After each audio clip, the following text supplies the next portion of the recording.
ninth festival. And this is this debate. We have a thematic idea that João proposed, which is composers that had their dads as composers and pursued a career also as composers.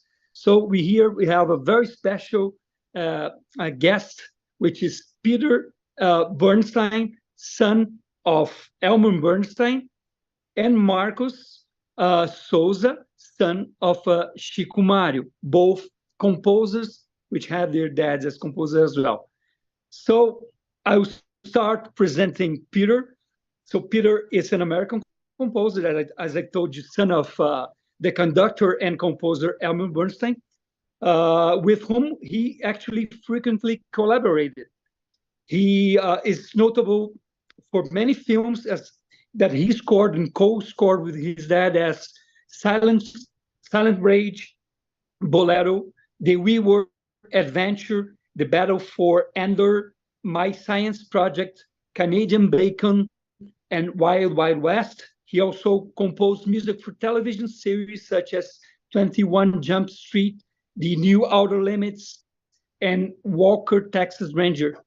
He was a score consultant for Rob Simonson, providing orchestration advice and feedback on Simonson's implementation of Elmer Bernstein's Ghostbuster material. So, and Marcos, he's now the president of Musimagem. He's also the director of the Petrobras Symphony Orchestra and works as a film composer. And so I'll start. Welcome, you guys. So you want to say anything? Just present or say hi. Very nice to be here. Hello, nice to meet you, Peter, and thank you, Alexandre Guerra. Let's go. Okay, so I'll start asking Peter, because actually I was telling him this story before we started. While in school, I went to Berklee College of Music.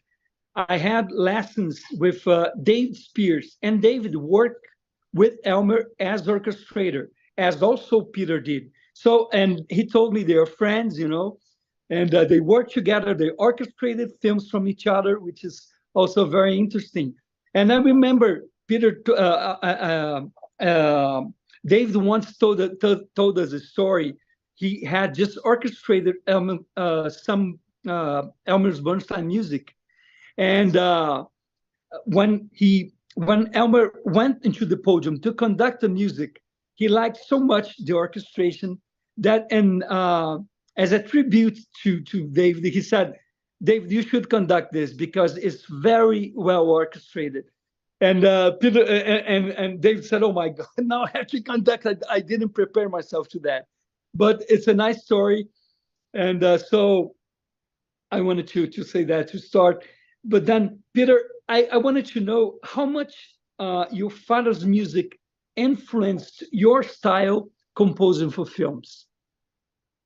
Well, quite a bit, since I grew up in the household and it was just there. I would say, though, that I was influenced more by watching him do his job than the actual music that he wrote. And if you listen to the, what we've done, what I've done, it's different than him. But what's much more similar is, or what I learned is how to go about the business of being a composer and how to behave while you're doing it and how to handle yourself, handle your employers, when to say yes, and even more importantly, when to say no. So I was influenced by that quite a bit. As a young composer, as a young musician, I should say, when I was 14, the last place I wanted to be was anywhere that my father was, right? Like a 14-year-old. So yeah, of course. I started out my career as a rock and roll bass player. And you can see right there, okay, still am. I still play. And I Wow. did that for quite a while. That's fun. And also to pursue a, a career of your own, starting from a different point, right? Yes. And Marcos, tell me, how about you? Did your dad influence you to become a musician? How did he influence you in your choice to become a composer? For sure, for sure. My father playing guitar all the time, but it's funny because I never play guitar. I prefer piano, and I start late. I start when I was 16 years old, and then and he died so early. He died when he was 39 years old. No, he was hemophilic and died by age in the age. But he started the movement of independent music in Brazil in 1979. He recorded his own albums that time without labels. And he started with this movement important. He did a crowdfunding in 1980.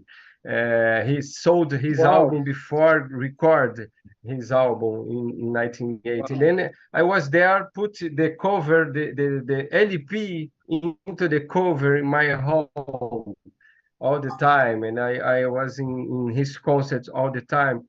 But I really started when I was 16 years old, and he died 1 year after I started play piano. We played only one song in the television, and for films, I remembered that I went with him in the director's house, his famous director here in Brazil, Geraldo Sarno. He did the movie Terra Queima, and he was so happy with this movie and the music that he composed. I remember this, but I started my career as a musician, not a composer. After that, I really started as a composer and never stopped it anymore. And I am more composer than musician, than pianist. But yes, my father showed me the Brazilian music. He loved Brazilian music all the time, Brazilian music. And his 89 songs and albums, 8 albums, some books, and that was very, very nice to, yeah, his influence was very important for me. Fantastic. And I was telling also Peter before the experience that I had when I went to the film scoring department at Berkeley.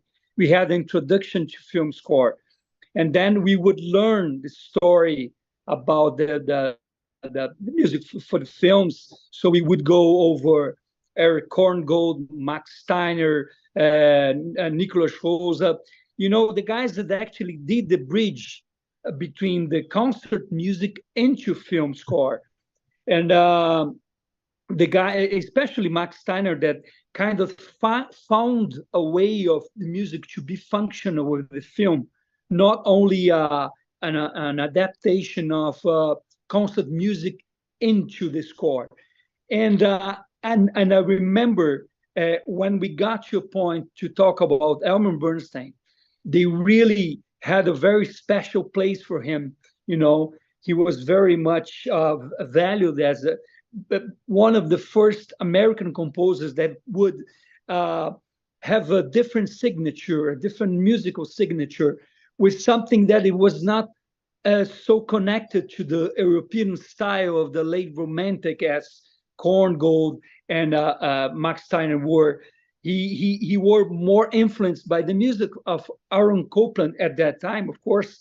That and Aaron was a guy that was really trying to find an identity for the American concert music, and I think Elmer was one of the responsibles to print that, or to bring that style and arrange it and put it into the film scores.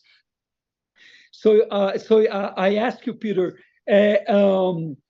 films as To Kill a Mockingbird or even Magnificent Seven were very much influenced by Aaron Copland music that called Americana style. Do you are you also influenced by that style, and do you still recognize that style being actually nowadays being part of the style of some film scores nowadays? Definitely, it's part of style of film score nowadays. Very few opportunities exist to write the kind of scores that were being written in 1938. It's just not there. And the methods of making music have changed so much that the music itself changes. The advent of synthesizers and sampling and all the things you can do with them that couldn't have been done earlier. My father was a different generation. He was a generation younger than the Max Steiners. And although he had a classical music education, he originally intended to be a concert pianist. And he had all of that education, but he grew up in New York in the 30s and 40s, and he was influenced by the music that was around him, including jazz and bebop, and the more modern film composers, Bernard Herrmann. He heard a Herrmann score in the early 40s, and he was very impressed by it. It stayed with him a long time. So he just had a different background and a different education than any of the people who came before him.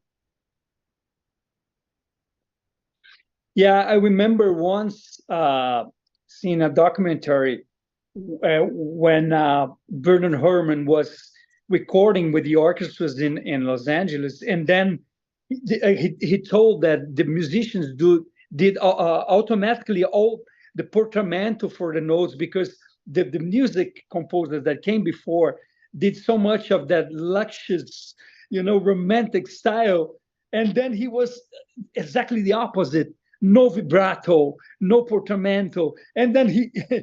I remember he's saying that he stopped the orchestra. Hey guys, all the things that you try to do to please me is just on the contrary. I don't like any of that. So I'm imagining how your dad, was impressed, because probably Bernard Herrmann's style was like a kind of almost the opposite, right, from this luscious romantic style that came before. Yes, and a lot of repetition. Bernard Herrmann had theories about repeating music and how it affected the listener, and you can hear that in his music. Yeah, the use of memory, right? Yeah.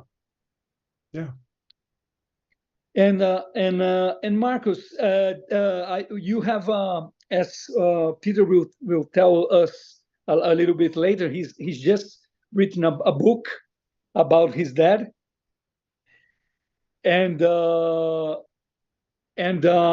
you also did the same, right? This is such a coincidence, and it's interesting because both of you, independent from your careers as composers, as musicians, you also dedicate part of your time in tribute of your dad's story, biography, and having also kind of the responsibility to present it, So tell me a little bit about that part of your work as the tribute to your daddy's biography. Yeah, in fact, when my dad died, I was 16 years old. My mother was his producer, but he recorded 3 albums before dying, and then we are with a new music and album almost done when he died in 1988, and then I start to produce those albums that time. And then we did LP. Dança do Mar is the only classical music, string quartet music that he composed with a good quartet here. Bozizio's quartet. Also, after that, Bozizio formed the UF quartet, string quartet. Is very powerful here in Rio de Janeiro.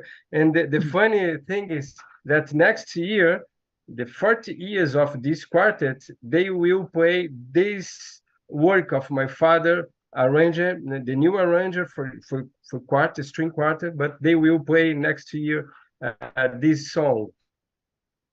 And then after that appeared the CD, and then is a good and not so good story, but there were a label, independent label here in Brazil, Caju Music, and they produced it for CD 3 albums of my father, and they licensed for a fantasy label in the United States that was very nice.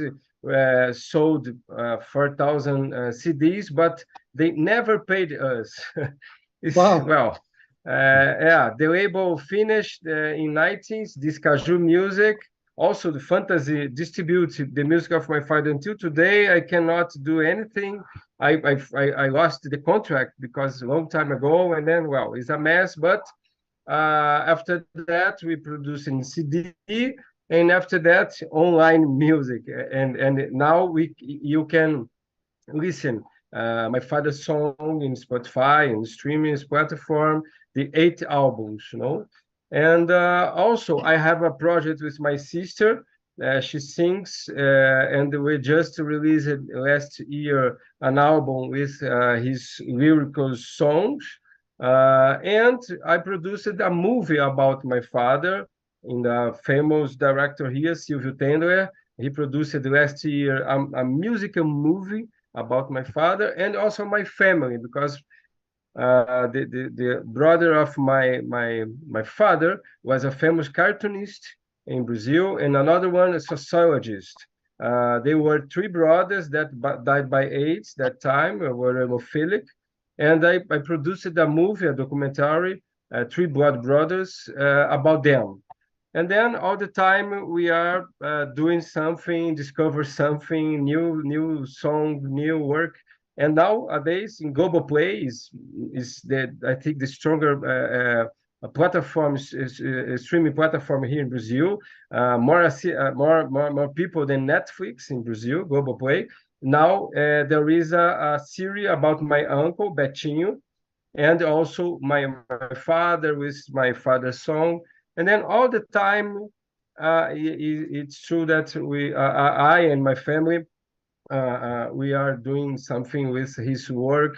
And I not wrote the biography book. My mother wrote something, and we put all the scores there. And then it was a physical songbook, and also in the website. Anybody can find his scores there, and I start a guitar award, international guitar award, in honor of him this year in the Netherlands, the European Guitar Award, and next year will be the second guitar award that people can play free his music, and there is a jury, and we give 5,000 euros from the first prize. Wow. Is a way to people play his music in the guitar, because the guitar, he was a very good guitarist, but I play piano. I cannot play his music in the guitar, and then we created this award. And then it's interesting also here.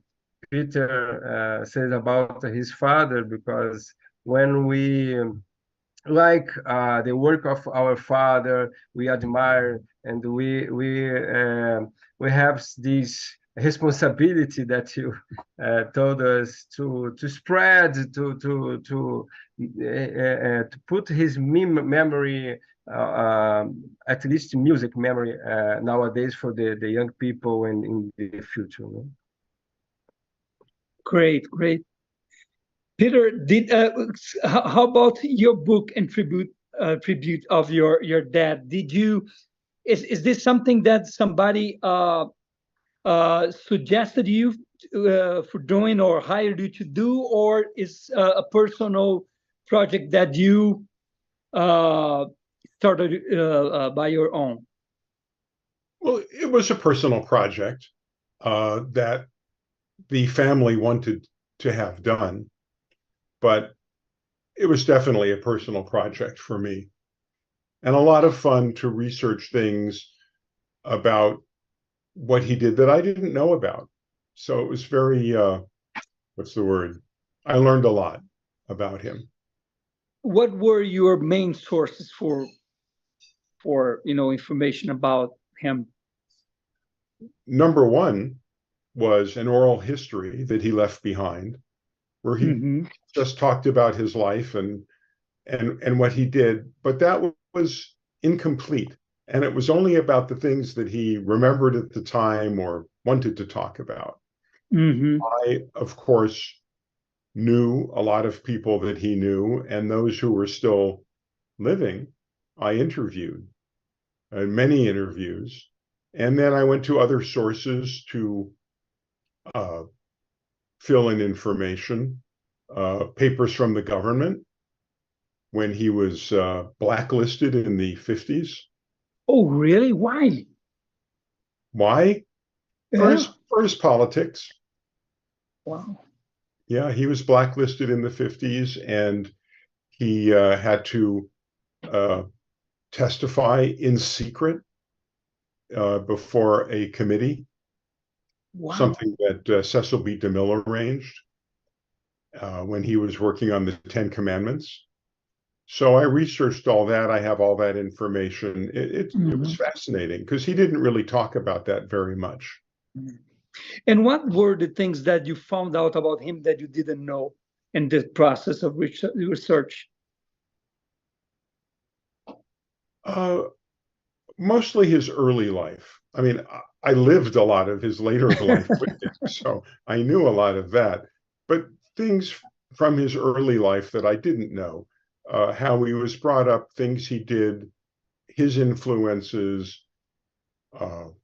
his experience during the Second World War, how he came to film composing, the whole blacklist era, which I knew happened, but I didn't really know much about it.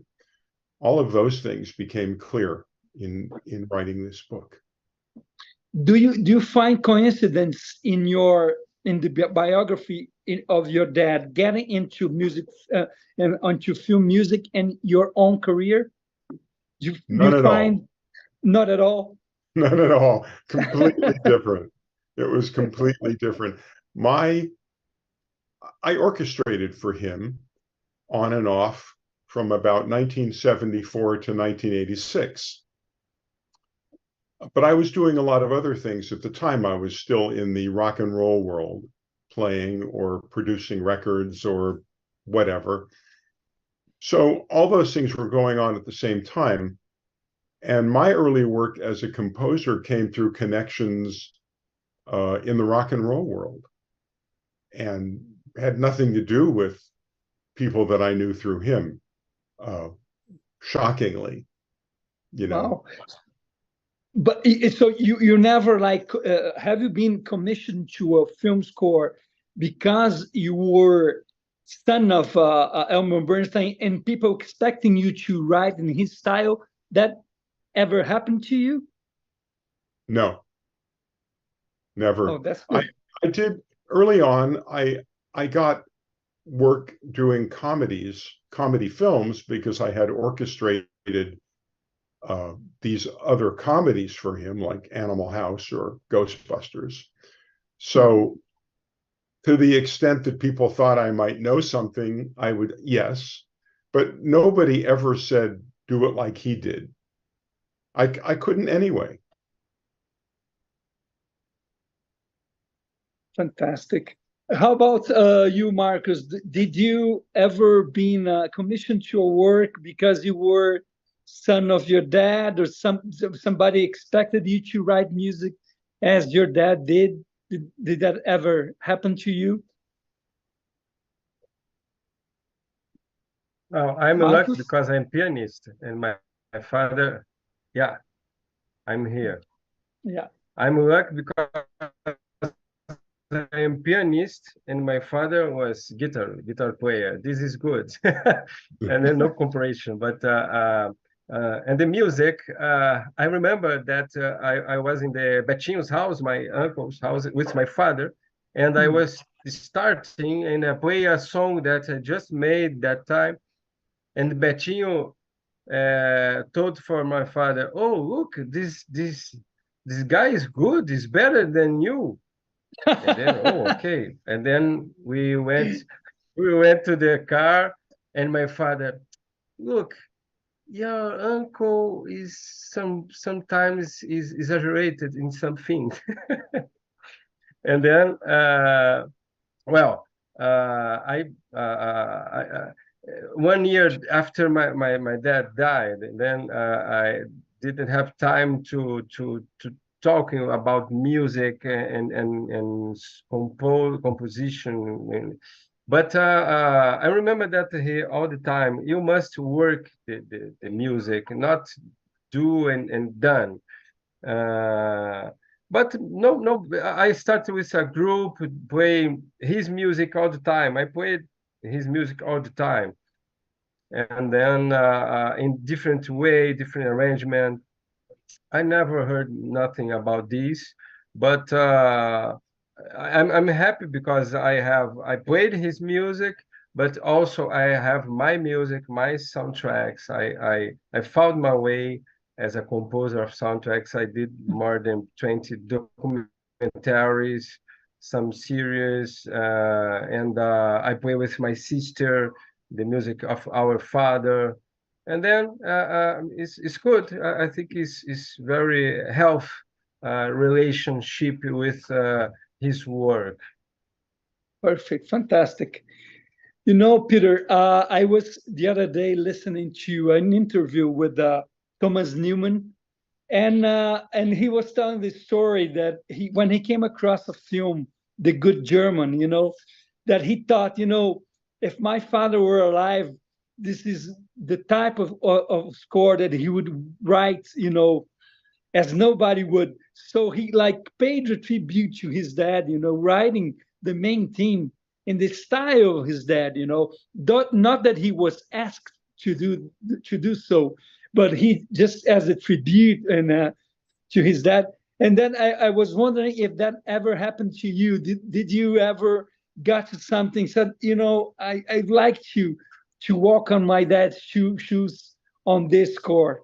Did that ever happen to you, Peter? Not exactly like that. I really like that score that Tom wrote for The Good German, by the way. And the minute I heard it, I knew what he was doing. It's so good. There have been many times in my career where I have slipped in little references to my father's music, but that's mostly for myself. And when he was alive, for him to hear. It was never obvious. It was just a little musical joke I could have with myself or with him. Mm-hmm. And did he, when you were, because my son, for example, he's not a professional musician. He's 16 years old, but he loves music. And today we went around with a car. I was showing him music, just, as I would do to a friend, not because he's my son, He plays the piano, but now I play the saxophone. He's trying the saxophone also. And yesterday I was showing to him Paul Desmond, that kind of thing. So I was wondering if your dad did that to you, not as trying to teach you something, but just out of something that the type of music that he loved. He would share with you his taste for music and things that he liked. He would present you music that he enjoyed, Peter. Yes, occasionally. I mean, of course I heard what he liked because he would play it or he would talk about it. It was very rare that he would say, you need to listen to this.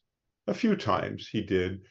When I was studying piano in my very early 20s and studying hard, practicing a lot, and I'd ask him how to play certain things, and he was trying to be a concert pianist, and he might have been had it not been for the Second World War. He would show me how to do things. Of course, he would do them in a way that I would never be able to. We both played piano, but it was pretty much the same as him playing piano and me playing guitar. It was just, it was a whole other thing what he did. But he did show me things, and he did reference music occasionally, but most of the teaching that he did for me directly was involved with very specific things that we were working on together. If I was orchestrating for him, he would say, I want this to sound like a certain piece, and he would, suggest that I listen to it. Or years later, if we were composing something together, and we would talk about our references. So there was a lot of exchange of information, but I wouldn't exactly call it teaching. Okay. How about the other way around? Was he open to your suggestions of him maybe listening to rock and roll and things you were playing? Was he interested in that? Well, he tried to be. I was a different generation, and it was very different. And I should add that right after the Ewok films, I started doing the original series of 21 Jump Street. And that was a very popular music-based show that I did in a home studio, which was, I think there was only one other television show at the time being done in a home studio. So it was very different. It was a world that he didn't live in at all. Synthesizers and samplers and computers. He had no relation to it and very little interest. Oh, interest. But did you ever felt that at certain film you have influenced him by the way you were approaching film music? Well, he certainly learned about electronics from me. But did he try his hands on some synthesizers himself? No. A little bit. Well, Ghostbusters was in 1984, and there was a new synth out at the time called the DX7, which was the first popular digital synth.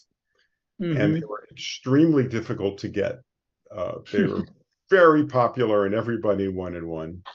But he happened to be friends with the Yamaha distributor in Los Angeles. So I went to visit his store, and I literally took one out the back door while there were people in the front door waiting for theirs. But he gave me this one. I put it in my car, and I drove up to my father's place, and we went through all the sounds on it and decided which ones could be used in Ghostbusters.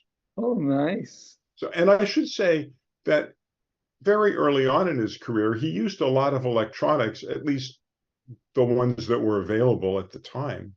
And he was very interested in experimenting, but that was in the 50s. So when the 80s came 30 years later, the electronic world was completely different than the one he had experimented with. Okay, that's nice. That's a nice story, man. Do you know, my father gave me a Poly 800 keyboard. That time also. I was 2 days inside of my room, tasting all the sounds without eat anything, and only taste the sounds.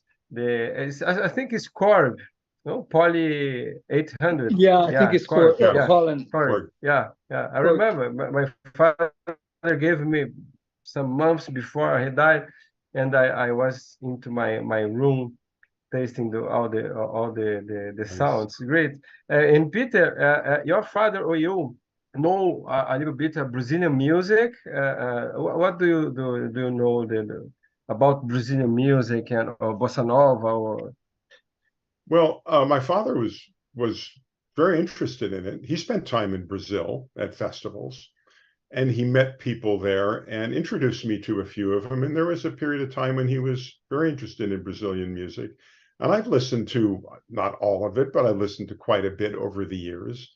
And it's always fascinated me how it is so separate, so much its own world, apart from the music of any other country or region. Yeah. Actually, Tom Jobim wanted to, also as your dad, to become a concert pianist, but he started very late, so for him was not a possibility. And actually, he had a teacher that was also the teacher of the famous Nelson Freire, the concert pianist, Brazilian pianist, and she told him, you know, you have a talent as a composer, so you should maybe, instead of becoming a concert pianist, going into composition. And because he loved so much the music of Debussy, Rachmaninoff, and also had influence from that popular music from that time, he kind of mixed the two things, So that's why I think his style, his harmonies are so regional, because they're kind of a blend of these different worlds that would never come together and came together through his music. That's why I think it's so unique and original. And I was wondering, Jobim, he stayed like 6 months in New York and 6 months in Rio. So you might have met him in New York, haven't you? I didn't. My father might have. I met people that were friends of his, Brazilian friends of his up here, but that was a long time ago. Okay. So I can't say that I really remember. Yeah. Tom Jobim, one journalist asked him, Tom Jobim, you composed Girl from Ipanema, the 4th song most played in the world. Only Beatles have songs, the first, the 2 and 3 most played in the world. What do you think about? And Tom Jobim said, well, Beatles were 4 composers. I'm only 1. Yeah, he was a funny guy. And Marcos, there's a series coming out about your dad and his 2 brothers, Betinho and Enfio, on air right now. Were you consulted about your dad's stories for them to write the drama? Yeah, it's fantastic, because the actor, principal actor, Julio Andrade, he's my uncle, and his brother, real brother, is my father. And then it's fantastic. The first time that the actors do something together, and his brother Ravel Andrade came here in my house, and we're talking a lot about my father. I showed he plays guitar, and then I showed him playing guitar for my mother. Look, my mother, it's okay for you. I put in the mobile alive. And then yes, he's okay, and he plays in the series also guitar, and I did the authorization for use any music, yes, a lot of songs by my father are in the series, and it's very beautiful series with the photography, the actors, the story, and then it's very beautiful series, and with the music of my father. Amazing. I think it's the number 1 nowadays in the global play. Is the number 1 series now, And then it's fantastic because tell the history of my family, my father, and maybe his song will be more known. Let's see. And how about you? Are you gonna appear in the series as a kid playing the piano, the Poly 800? No.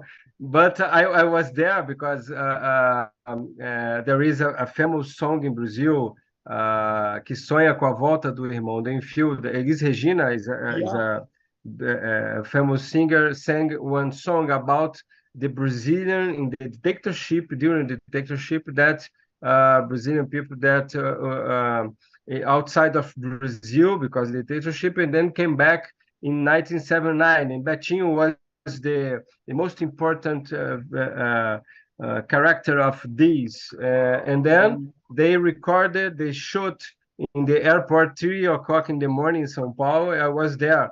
And the actor took my arm and put together. And then I was in the series side by side with my uncle, my grandmother, my father, the actor, of course. Okay, and then I am in this series as a figurant. Fantastic. You know, Peter, it just came out. You probably, of course, you know the film about another Bernstein, Leonard Bernstein, called Maestro. You know, and I'm dying to see this film. And I was wondering if did you Elmer Bernstein also had like a documentary in tribute of him ever made, or in order to be shot or something? No, there's nothing on film of him. My book is about it for information. So maybe now the book is out, they'll get to a documentary about him. Perhaps we'll see. Don't you have as a desire to maybe as a personal project, as you've done with the book, to maybe do film, a documentary about your dad? Well, not me personally. I'm not a filmmaker. If somebody wants to take it on, I would certainly help. But I have no desire to become a filmmaker. Okay. You're close to it, but not that close, right? I am only a musician. Do you still play the bass, and do you still have your band on or something? I play bass. I play guitar on my own recordings, but no, I don't play live. It's been many years.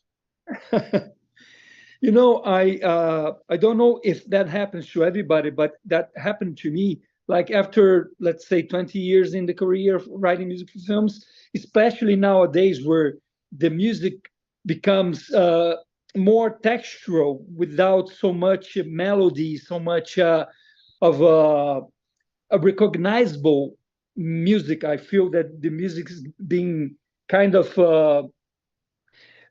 becoming more and more kind of part of the scenery. I don't know. It's just more texture, much less melody and all that. So that motivated me into getting into write my own music for concerts. So now I have in the past 10 years dedicated 1/3 of my year writing concerts and pieces for concert. And because it's a place where my music can stand by itself and not behind the film. And I think it's a personal desire. And I would like to ask about you and about your dad.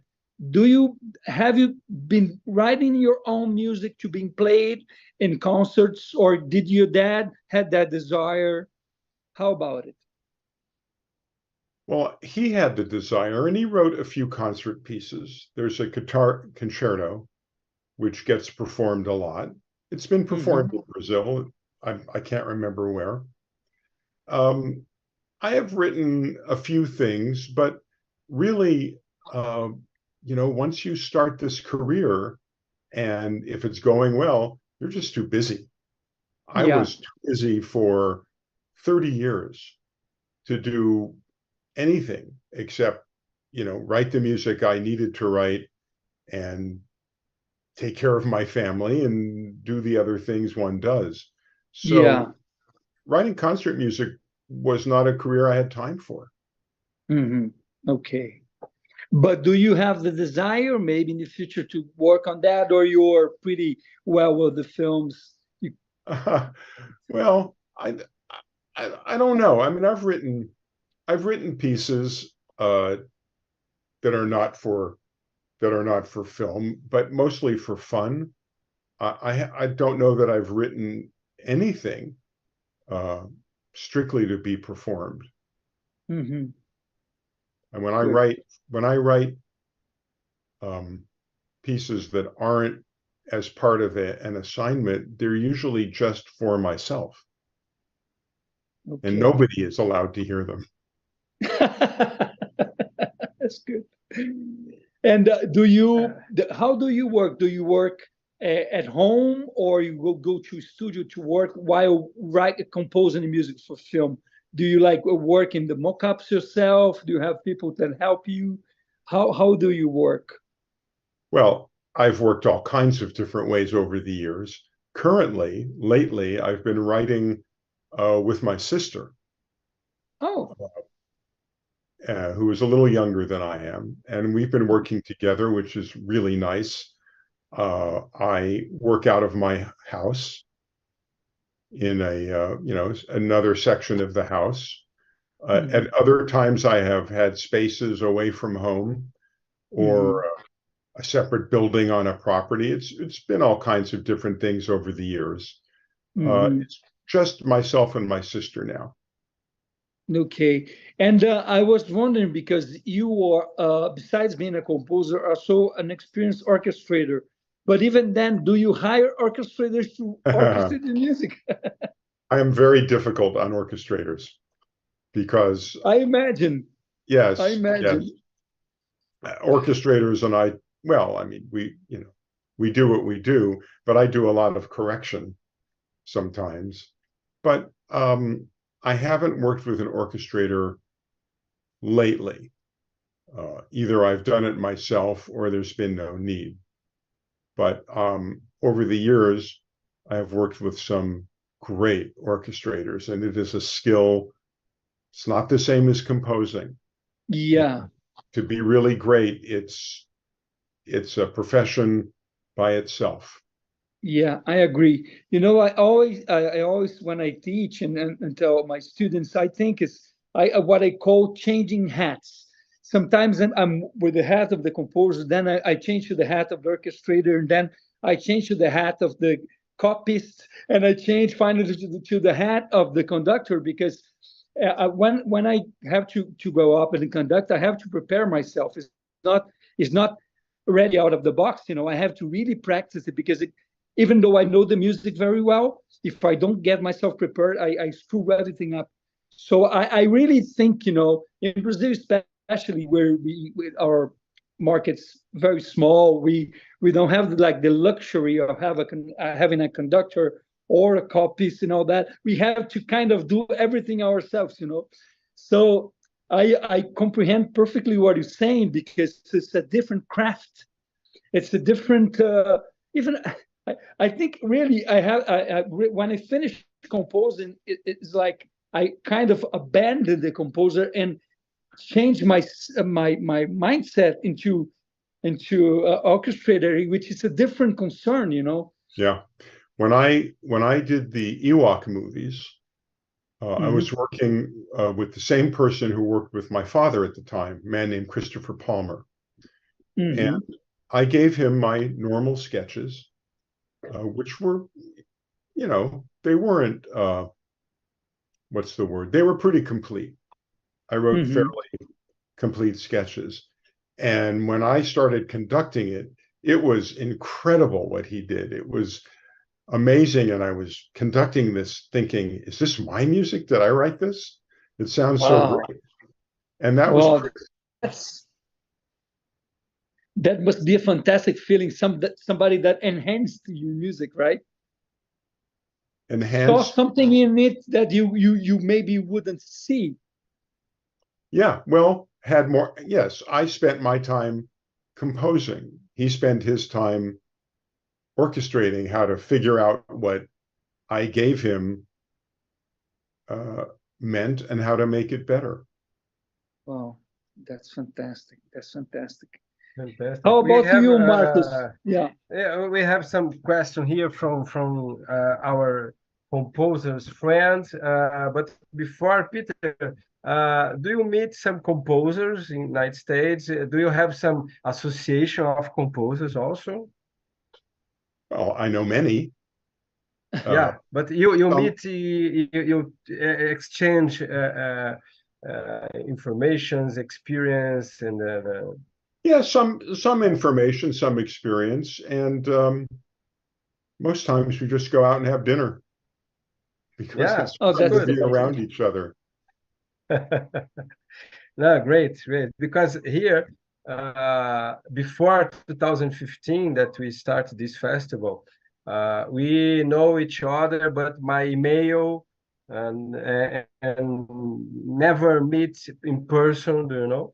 And then since 2015, at least once per year, we meet 3 days together, lunch, dinner, watching debates, workshops, and concerts together. And then this is very interesting. And we are now a really strong friends and association, and we fight to valorate our professional and also some festivals. Until today, there isn't any award for soundtracks, and then we are all the time fighting here to, well, to valorate it, the soundtrack, the composers, and then because this I'm asking you about, yeah, because we don't know if there is some kind of festival in the United States, but Right. you are more proximal, no? You are more. Well, there's no soundtrack festival, but there are many awards, too many awards, in my opinion, lately. And there are, ceremonies associated with those, and there are professional organizations. There are a lot of screenings that people go to, so there's opportunity to meet people. You have to work at it. It's different than 30 years ago, because there are so many people now calling themselves composers, and all you need is a computer and $200 worth of software, and you can make your tapes. So it's a different world, but I see people regularly. I'm about to go out and see a bunch of them in about an hour, actually. There are groups of people I have dinner with regularly. So there's a community here. You have to work to find it a little bit, but it's there. Marcus, you told that there were some questions to Peter. Yeah. Alex Pfeiffer. Technology has changed film music dynamics a lot for the latest generations. What do you guys think about the usage of elements like temp tracks and samples? Peter.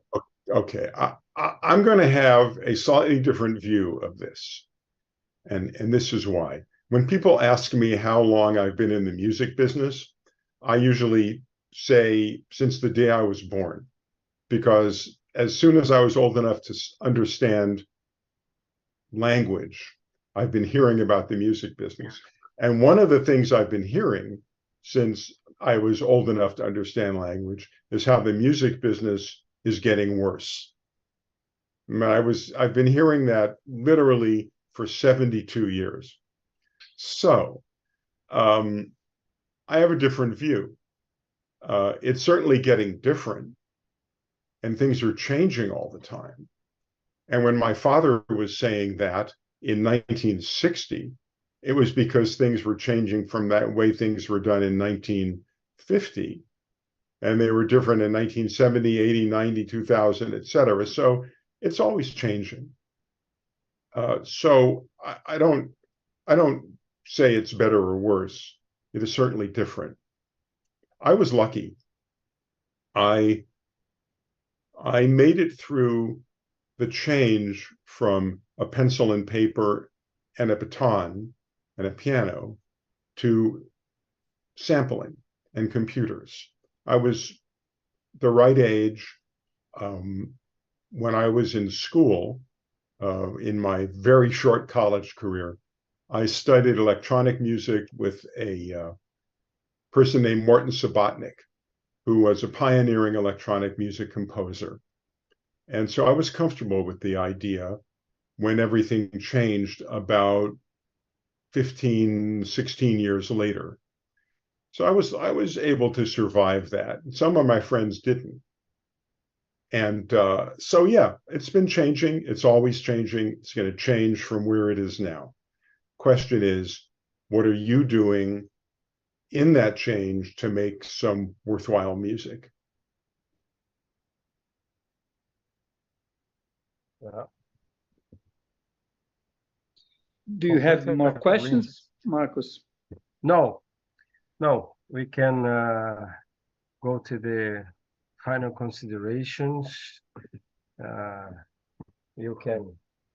Yeah, well, for me, it was a tremendous pleasure, Marcos is a very dear friend, this association, Peter, is a very, we became very good friends, and it's because it's a very small movement. We kind of know very well each other, and especially Marcos and Zaneto and the other guys there, Tim Rescala, Alberto, they are like daily, really giving a lot of time and love and energy to make this festival alive, to have our group together. So it's not only about music, it's more about, friendship, collaboration, especially giving, because they really, they do it without money, just, putting a lot of personal time, and considering time is our most prestigious treasure, so for you to give it to something has to be very special. So I admire very much these guys. Marcos was responsible for the festival since the beginning. There was a guy that really went into this, how do I say, this long trip into making it possible. And from meeting you here, it's such a privilege, to meet such a experienced, nice guy, fantastic composer.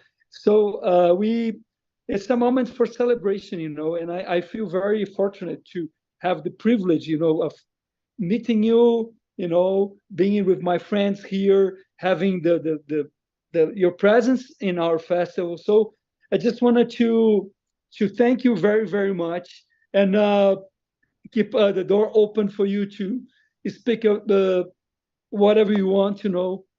So just feel free, and I thank you very much. Well, thank you. It's really a pleasure to be here. And in this world, it's amazing that I can do this from Los Angeles, which is how far away, another example of how things have changed. So it's really nice to be here and meet everybody and hear all this. Oh, fantastic, man. And I hope the book of your dad and your music keep on, reachable for us, so we can, as you said, things are changing all the times, but we still have to preserve, history, what is good to, to be kept, and to be in, for the next generation to know where it all came from, right? Exactly. Yeah. You don't know. The book is already.